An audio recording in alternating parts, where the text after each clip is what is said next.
Ele é professor de pós-graduação pela FAAP, Fundação Armando Álvares Penteado, historiador de formação e sócio-diretor da LATEF, Consultoria e Treinamento de Luxo.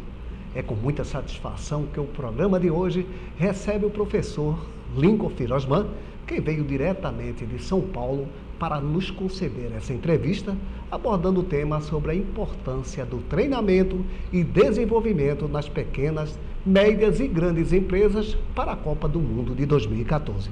Professor, seja bem-vindo. Bom dia, seja bem-vindo ao nosso programa. Bom dia, Alberto. Bom dia a quem está em casa assistindo o programa. Muitíssimo obrigado pelo convite e já antecipar que o seu programa está sendo aí assistido por todos os canais, né? No Brasil inteiro, todo mundo acompanhando pela internet. Hoje, um excelente meio de comunicação. Então, parabéns antecipado. Coisa boa, satisfação é toda nossa em tê-lo por aqui. Na sua opinião, de que forma a cidade do Natal deve se preparar para a Copa do Mundo de 2014?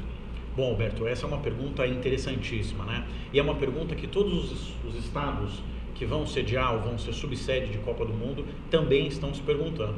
A primeira coisa é a população, o povo, é comprar a ideia de que ela vai ser anfitriã de um dos maiores eventos esportivos da Terra, que é o evento que é a Copa do Mundo. Então a primeira questão que a gente costuma abordar é que a população, ela deve comprar a ideia, ela deve entender e vestir a camisa de que ela vai ser anfitriã de um grande evento que vai ser transmitido e que mais de 1 bilhão de pessoas no mundo todo vão acompanhar. Então começa por aí, com a população comprando a ideia de que ela também é a anfitriã desse grande evento. Vestir a camisa, no caso, né? Vestir a camisa. E se engajar dentro do movimento. Quais os setores da cidade que, na sua visão, deveriam ter um melhor treinamento na área de serviços, por exemplo? É uma pergunta ampla, né? Essa sua colocação é muito pertinente. Todas as áreas são importantes serem treinadas. O empresário que está assistindo o programa, ele deve entender que o treinamento num evento como esse, ele passa por algumas camadas, que vai do setor público ao setor privado. Então, por exemplo, a gente pode falar que uma área importante em se investir num treinamento para esse evento é você preparar, por exemplo, o transporte público da cidade. Então, quando você treina o motorista de ônibus, o cobrador de ônibus, as pessoas que vão recepcionar esses turistas, elas precisam estar muito integradas para entenderem como esse turista precisa ser tratado e saberem como é que isso vai funcionar ao decorrer do evento. Você tem um setor público, por exemplo. Na área privada, você tem desde o bar da esquina, da padaria, que o turista vai comprar um pão, até os grandes hotéis e os grandes centros de convenção. Então, na verdade, Alberto, o treinamento ele passa por todas essas camadas. O que a gente tem visto em vários estados no Brasil é que existe uma preocupação do setor público e o privado estarem caminhando juntos nessa formação profissional, já que o que a Copa do Mundo deixa, o maior legado que a Copa do Mundo deixa, é um investimento intelectual na comunidade, na população que está ali em volta, em torno daquele grande evento. Eu gostaria, inclusive, de abrir aqui um precedente para que você faça a sua apresentação com relação à sua experiência profissional. Bom, como você bem disse no início do programa, eu sou sócio-diretor da LATEF, Consultoria e Treinamento de Luxo. Nós viajamos por toda a América Latina ministrando treinamentos em português e em espanhol. Então a gente atende países como Peru, Colômbia, Argentina, Paraguai, Uruguai e no Brasil praticamente todo o território nacional. Então a grande tendência nos próximos anos, com a chegada desses grandes eventos esportivos, é que as empresas, os empresários comecem a se conscientizar da importância de se investir em treinamento e desenvolvimento organizacional. Qual a importância do treinamento comportamental e organizacional? O TCO, que é uma sigla que a gente usa para falar sobre o treinamento comportamental organizacional, ele é fundamental no desenvolvimento de um colaborador, né? Só fazendo um link histórico, o conceito de treinamento vem lá da década de 30 nos Estados Unidos, né? A palavra treinamento, ela vem do trere, que significa treinar ou capacitar alguém para executar uma tarefa, seja sozinho ou acompanhado. E com o passar dos anos, as empresas perceberam que investir em treinamento seria um grande diferencial competitivo no mercado de trabalho. Custa caro treinar e capacitar? Custa caro mandar embora o funcionário, mas treinar e capacitar não, muito pelo contrário. Quando você treina a sua mão de obra, quando você prepara o seu profissional, seja ele na área pública ou privada, um prestador de serviços, o retorno que você tem, Alberto, a longo prazo, é incrível, é fantástico, porque você está investindo no maior bem que a tua empresa pode ter, que é o capital humano. Se todos os empresários se conscientizarem que investir no capital humano é investir no futuro da organização, todos ganham pensando dessa maneira. Não deve existir, então, aquela preocupação de que treinar para a concorrência, você vai treinar o seu funcionário para o concorrente, então isso não existe. Pelo contrário, é mais interessante que a empresa tenha um funcionário qualificado, né, do que ter aquele funcionário que não foi treinado e que a empresa não se modernize, não se adeque à modernidade, né? Exatamente. Esse é um receio que o empresário tem. Por que eu vou treinar o meu profissional se daqui a um mês ele vai para a concorrência? Eu até compreendo, entendo essa visão, mas quero compartilhar com quem está em casa assistindo o programa ou pela internet, que é uma visão um pouco limitada. Por que limitada? Porque quando eu invisto no capital intelectual da minha empresa, eu estou investindo na cultura da minha organização. Então, essa ideia de que investir em treinamento custa caro é uma lenda, não custa caro. O que custa caro é mandar embora, o que custa caro são outros processos na gestão de recursos humanos, mas treinar, investir no profissional não custa caro. A ideia é que o empresário comece a se conscientizar da importância do investimento na sua mão de obra local e que isso seja uma referência na sua cultura organizacional. Então, por exemplo, quando você faz esse processo de começar a dar para o profissional a oportunidade dele melhor se relacionar com os colegas, uma oportunidade dele melhor se relacionar com as chefias, uma oportunidade dele melhor se relacionar com o cliente final, você está investindo no lucro da tua organização. Treinar para concorrência passa a ser uma visão limitada quando você não investe na organização. Então, assim, não tem nada que prenda hoje um funcionário numa organização. A gente até estava conversando aqui nos bastidores sobre a questão de que hoje o que faz um profissional ficar na organização não é mais a questão salarial. É a questão do clima, da possibilidade de crescimento, do quanto a empresa investe na carreira dele. O salário como consequência. O salário como consequência. É importante? É importante. Mas ele não pode ser o fator primordial dentro da gestão de recursos humanos de um profissional. Volto a dizer, independente se ele trabalha num bar na esquina ou se ele trabalha numa multinacional. A ideia é que isso seja para todos. Né? E de que maneira? Com a conscientização do empresário, num primeiro momento, com o apoio, obviamente, do empresário e, num segundo momento, do próprio colaborador que tenha interesse em se desenvolver e crescer profissionalmente. Porque tem gente também que não quer crescer, viu? Faremos uma pequena pausa e, na sequência, vocês conferem mais detalhes dessa nossa entrevista. Fiquem ligados, a gente volta já.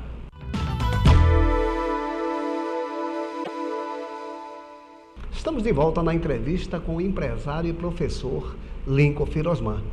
Lincoln, a respeito ainda da Copa do Mundo, né, 2014, que paradigmas deveriam ser quebrados ainda com o empresariado, não só local, como a nível nacional, uma vez que você tem conhecimento de todo esse Brasil afora, também nesse segmento?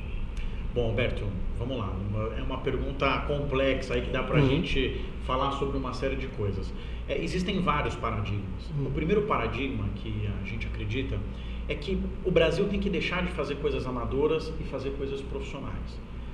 A Copa do Mundo é uma excelente oportunidade para todos os estados que vão ser sede e as cidades que vão ser subsedes de Copa do Mundo mostrarem que elas estão preparadas para mostrar a força do turismo, da qualificação profissional das pessoas que estão envolvidas num evento como esse, da questão da regionalidade, enfim. Está na hora do Brasil mostrar que ele é profissional também nesse sentido.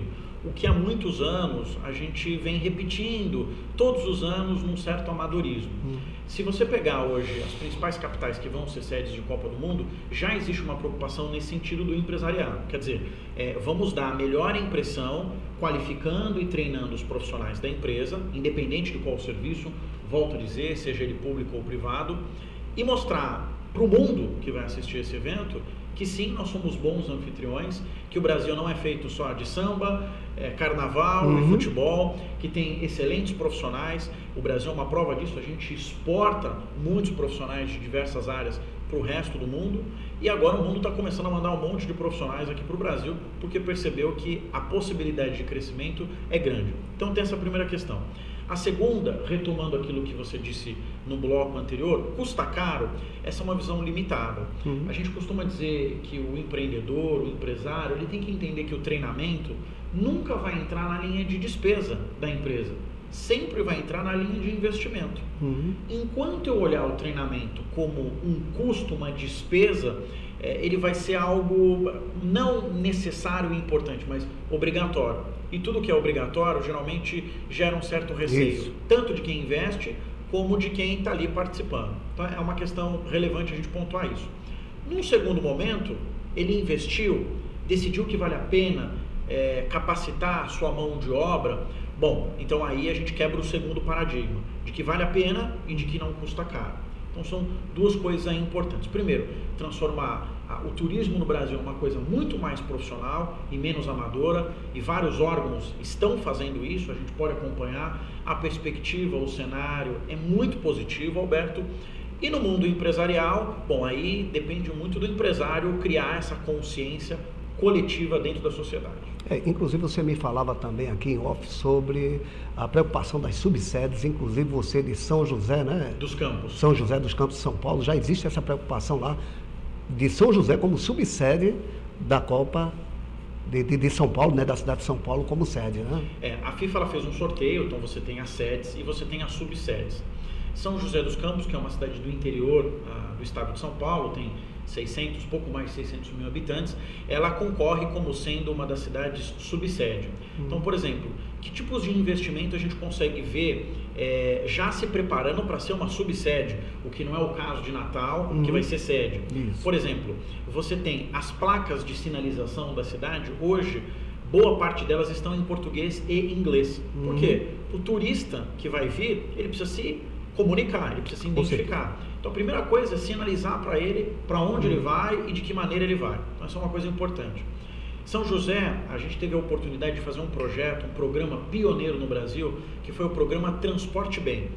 Foram treinados 1.400 motoristas e cobradores de ônibus para se prepararem não só para um melhor atendimento, para uma relação melhor com os seus usuários e clientes, pessoas da terceira idade, jovens, enfim, todo o público em geral, mas também pensando nessa demanda que vem de uma cidade que vai ser possivelmente subsede de Copa do Mundo.